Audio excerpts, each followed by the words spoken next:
Pigeons and Carols. What are pigeons and carols? Pigeons, first of all, are languages that come into contact with each other.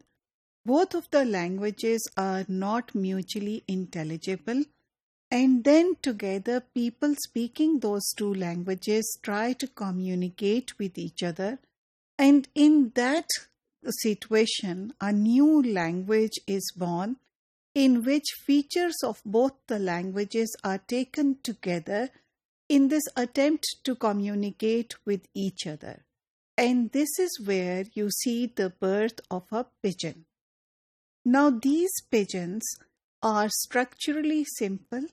Similarly, they are also lexically less dense. That means the vocabulary of this pigeon is much more limited than the vocabulary of your language or the languages being spoken by the two communities. And there often is no mutual intelligibility. Of course, it is understandable because if they were mutually intelligible, that means the people were able to understand each other's languages, they would have continued to use those languages. But since they cannot understand each other's language and the need to communicate with each other arises, so they come up with this pigeon, which is a kind of a new language made up from different lexical and grammatical features of that language.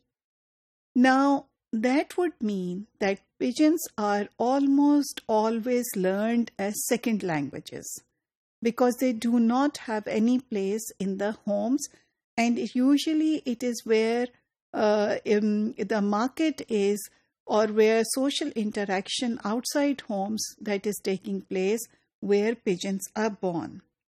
However, with the passage of time, when these pigeons become nativized, that become a natural means of communicating within the two communities, they might enter homes, and this is where the children born in those homes might use these languages as their first language. Once they start to learn this pigeon as their own language, they turn into what we call carols.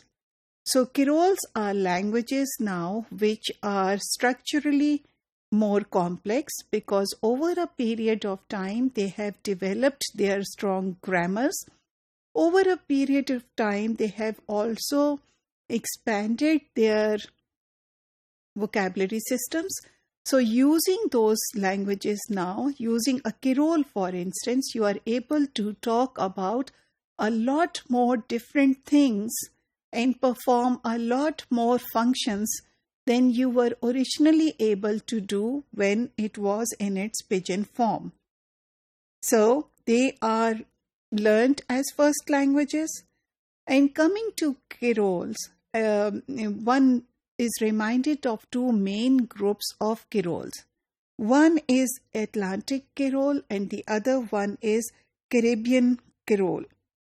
Now, Atlantic carols were established in the 17th century, and they began with the slave trade.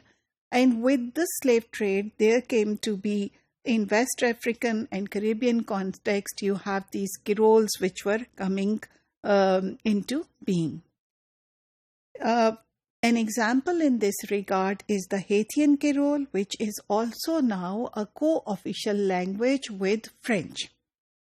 When you come to the other carols, that is the Pacific carol, this was established in the 19th century, and you have this Tok Pisin, for instance, which is a carol based or developed from English. And this also enjoys an official status in New Guinea along with English itself. So we see how gradually two speech communities come together, not knowing each other's language, give birth to another language, which is a pidgin, and which gradually develops in terms of its complexity and it expands its vocabulary to become the first language of the people. And this is where Creole is born, and gradually it might arise to the level of being recognized as the official language.